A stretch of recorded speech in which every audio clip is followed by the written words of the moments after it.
Então, você tá falando do Israel tem bomba atômica. Tem uma não galerinha, declaradamente. não declaradamente, mas todo mundo sabe mas que tem. possui, faz parte lá do grupo. Tem um grupo. E o Brasil? Por que a gente não entra nesse grupo seleto de pessoas que têm bomba atômica? A gente consegue fazer uma bomba atômica e pra quê, né? É o seguinte, né? Tem um livro chamado... Só de imposto que a gente vai pagar sobre essa bomba atômica também. Não, deixa pra lá, né? Vai ser taxada essa bomba. Exatamente. Existe um livro chamado Armas, Germes e Aço, que, principalmente ali nas páginas iniciais, acho que são mais 400 páginas, mas nas 100 primeiras páginas, mostra como aqueles grupos que eles não estão acostumados a guerrear, por exemplo, a China não está tão acostumada a guerrear, apesar de ser uma potência militar, eles costumam ser dominados com o passar do tempo. Então tem até aqueles maores lá da Nova Zelândia, por exemplo, aqueles rituais de guerra, tudo. Sei. Os maores, sei lá, há 500 anos mais ou menos, 300, não sei exatamente, eles conquistaram um grupo que tinha ali perto, na Polinésia, que não tinha efetivamente habilidades de guerra, porque eles viviam numa região pacífica e eles entendiam que resolviam as coisas apenas conversando, tá? O grande problema do Brasil aqui em não participar de guerra e de não ter uma instabilidade, a gente vive em paz, mas ao mesmo tempo a gente acaba se desprotegendo. Tanto é que a gente tem uma riqueza gigantesca, floresta amazônica, que não tem proteção absolutamente nenhuma, né? Então, o Brasil tem uma bomba nuclear, que a gente tem capacidade para isso, tem conhecimento, inclusive o Brasil é um dos países mais avançados em conhecimento nuclear sem ter a bomba atômica. O Brasil é de vanguarda. É que a Argentina ela vai querer se armar também, né? Então, se a Argentina se armando e o Brasil se armando, o que impede o Chile também de querer ter uma bomba nuclear? Essa daí é a grande dificuldade que a gente tem aqui na América do Sul, de se o Brasil der esse passo. O Brasil tem a capacidade técnica para isso, mas perdemos o timing. O timing é quando os países estavam efetivamente se armando, como a Índia se armou, o Paquistão também. Hoje, se o Brasil for fazer isso, por sermos uma economia liberal, depender muito do mercado das relações internacionais, o Brasil vai ser sancionado de cima a baixo e a gente vai ter uma dificuldade gigantesca econômica dali para frente. Então, é o que nos impede hoje, né? Nem o conhecimento técnico, são as funções econômicas que teríamos. Entendi. E o momento que a gente vive hoje do Brasil, como você avalia? Política, liberdade de expressão, como que a gente está? Você está se sentindo bem aqui?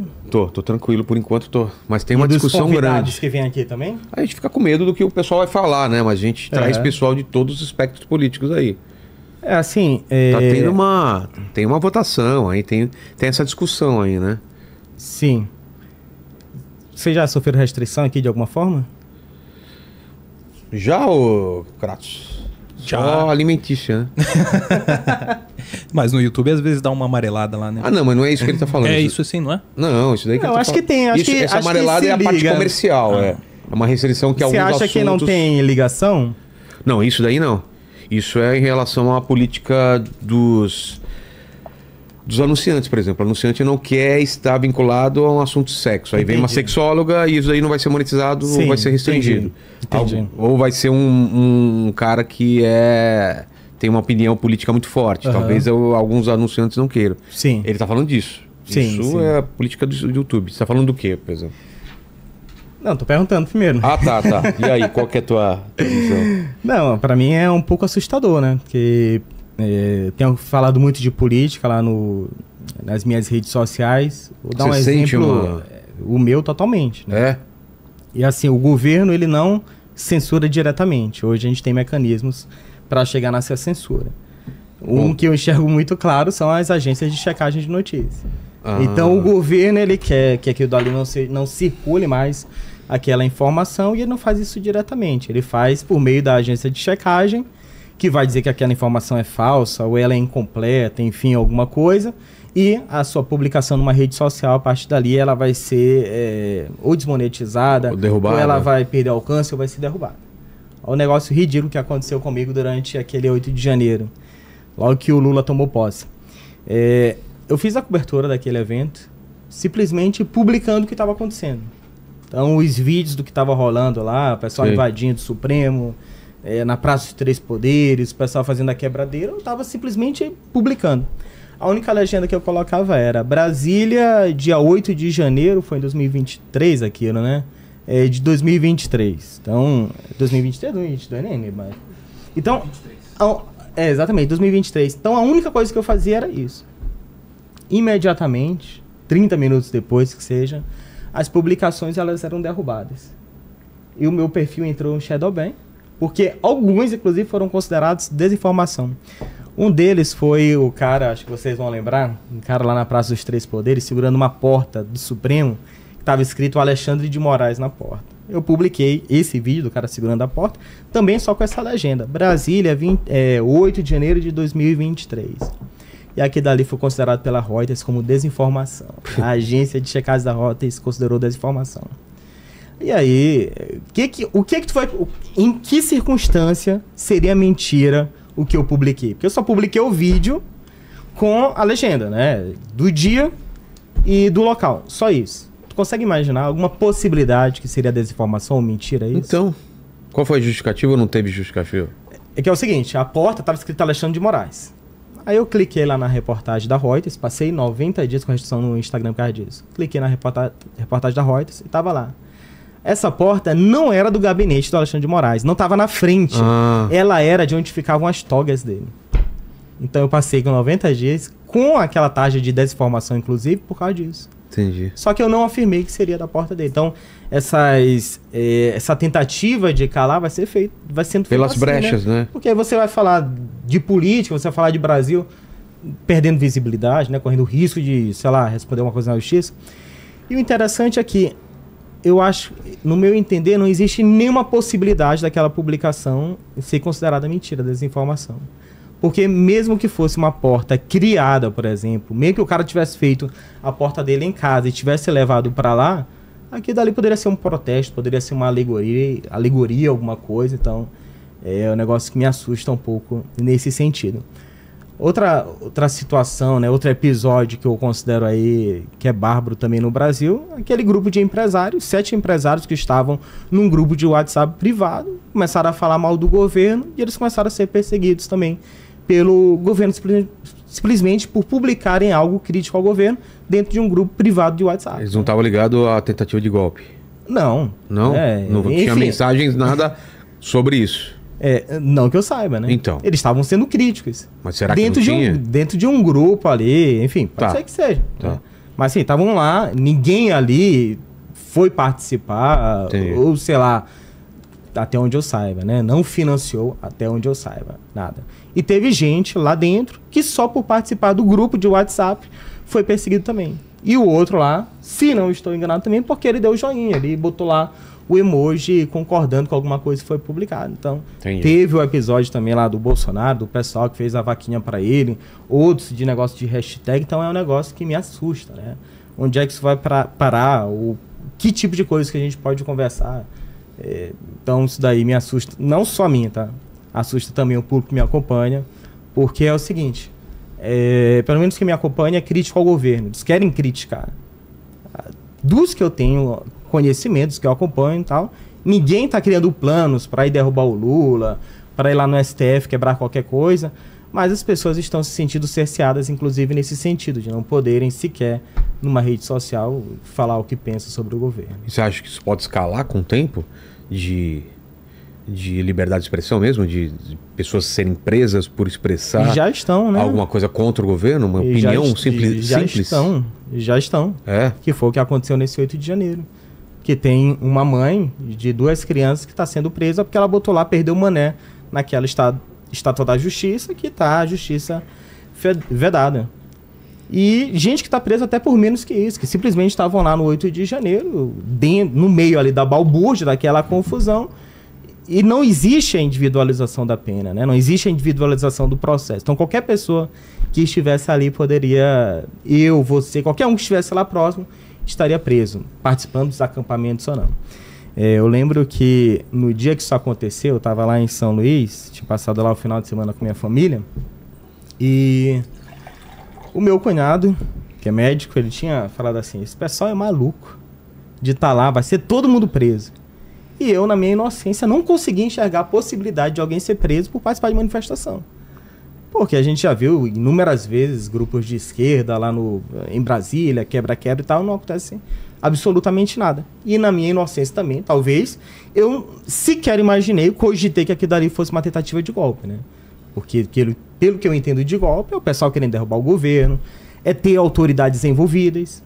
Como é que o cara vai derrubar o governo simplesmente sentando na cadeira do Senado? Eu não consigo enxergar isso. Ou porque o outro, sei lá, defecou lá no Supremo. Eu não consigo enxergar isso como uma tentativa de golpe. E eu falei assim, se eu morasse em Brasília, eu até gostaria de estar lá para registrar, fazer a cobertura ao vivo, né? Mostrar numa live o que está acontecendo. Aí meu cunhado falou assim, tá louco, você seria preso na mesma hora. Ou na mesma hora ou depois ia ser preso pelo que está acontecendo. E eu achei que dali do absurdo, mas o que aconteceu depois? Exatamente, todo mundo que estava ali foi preso. Inclusive mendigos que estavam lá, que moram ali, que não tem nada a ver. Ah, é? Ambulantes que estavam lá vendendo. O cara que vende um dia a toalha do Bolsonaro, outro dia vende do Lula, porque ele só quer vender a toalha dele, foi preso também, esses caras. Então, simplesmente porque eles estavam ali. E isso daí eu considero que é assustador. Participei tem uma semana de outro podcast, que era mais voltado para a economia, e teve um cara lá que falou assim que um colega, que ele falou que não acreditava que isso daí fosse chegar, por exemplo, no campo econômico. Que essas restrições, tentativas de domar as falas, isso daí não fosse chegar no campo econômico. Mas a gente teve uma decisão do Flávio Dino que determinou uma concessão de cemitério que acontece em São Paulo, que a empresa privada poderia mudar os preços, essa empresa teria de voltar no preço antigo. Mas meu temor, ele vai além, na verdade. É de o governo, em algum momento, por exemplo, dizer que o dólar está aí na casa dos R$6. Começa a subir para 7, para 8, para 9, para 10. O STF sai lá uma determinação dizendo o dólar tem de parar em R$10 e pronto. Então, no meu ponto de vista, a gente pode chegar nesse ponto. Isso daí, uma semana, 2 semanas que eu falei. O que a gente teve ontem? Tem deputados querendo agora abrir CPI, abrir investigação, porque o dólar está subindo e está dizendo que isso daí é especulação de tuiteiro. Ah, é? Que tem gente lá no Twitter que fica falando, tocando terror na galera, e que por causa disso daí que o dólar está subindo. Então, é uma interferência, inclusive no ponto de vista econômico, né? E o Lula estava dizendo, o Haddad, uma galera aí, que não existe justificativa para subir, porque o Lula, é a pessoa fiscalmente mais responsável do Brasil. Essas investigações prosseguindo e insistindo nisso, será que não é um ponto para essa interferência ela não acontecer, inclusive, no campo econômico? Então, eu não vejo a gente muito distante disso, tá? Vai poder continuar falando de desenho animado, de filme, de séries, de música, isso daí não mexe com o governo, cada um pode falar o que quiser. Mas quando começa qualquer crítica, e teve a AGU, o advogado-geral da União, ele entrou com uma portaria, uma determinação, alguma coisa, para as plataformas das Big Techs, para criar um canal mais estreito entre o governo e as redes sociais, para qualquer tipo de desinformação contra políticas públicas começarem a ser retiradas do ar. Então, o que seria uma desinformação contra as políticas públicas? Por exemplo, o Lula falou, esse daí é o discurso oficial, que ele é a pessoa fiscalmente mais responsável do Brasil. Se eu digo que não, eu estou indo contra, então, as políticas públicas brasileiras, a minha publicação ela pode ser derrubada por causa disso. Então, é o temor que eu tenho. E a liberdade de expressão, que é o que você falou, se ela estava sendo ameaçada ou não, você já precisou ter liberdade de expressão no Brasil? Como assim? Eu preciso ter a liberdade para falar isso? Como assim precisar? Eu uso da minha liberdade de expressão. Pois é, em que momento que você acha que você está usando a liberdade de expressão? A gente vai chegar lá no ponto. Quando eu falando o que eu penso. Que tipo de pensamento? Qualquer um. Religioso, político. Tá. Existiu algum pensamento que ele foi ríspido ou nojento ou algo do tipo? Eu assisti um podcast teu aqui que você falou do terço da freira e do Kid Bengala. Tá. A piada do Matheus Ceará, essa daí. Foi o Matheus Ceará que contou essa piada. Exatamente. A liberdade de expressão, ela... Para contar piadas, inclusive. E aquela lá da flor preta aqui? Isso daí foi confusão, né? Aí já ultrapassa uma linha aí, né? Aí exatamente, já é racismo. exatamente. Eu não vou entrar nos vários pontos aí de onde a linha é ultrapassada ou não.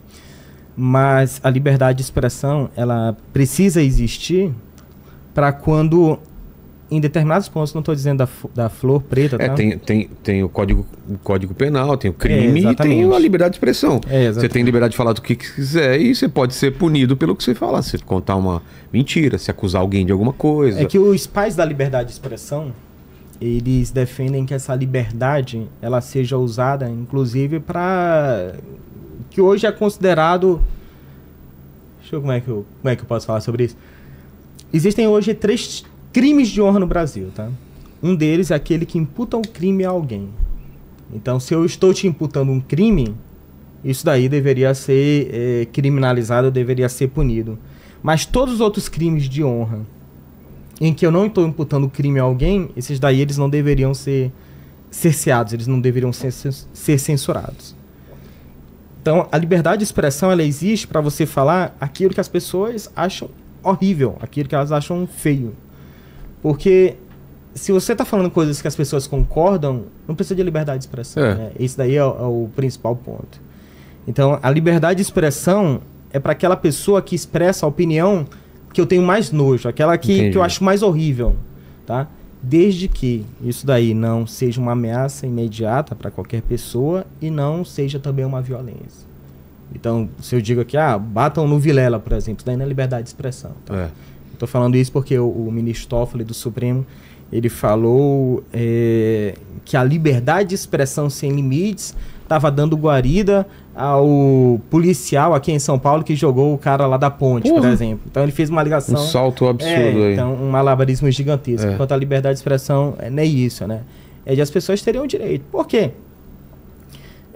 Quando elas falam as coisas mais absurdas, é que você vai conhecer alguém. Essa pessoa ela não está sendo cerceada, ela não está tendo limites. E aí você, com o seu próprio bom senso, vai falar, peraí, é bom eu ter essa pessoa comigo ou ruim, né? Para relações comerciais, relações pessoais, para o que quer que seja.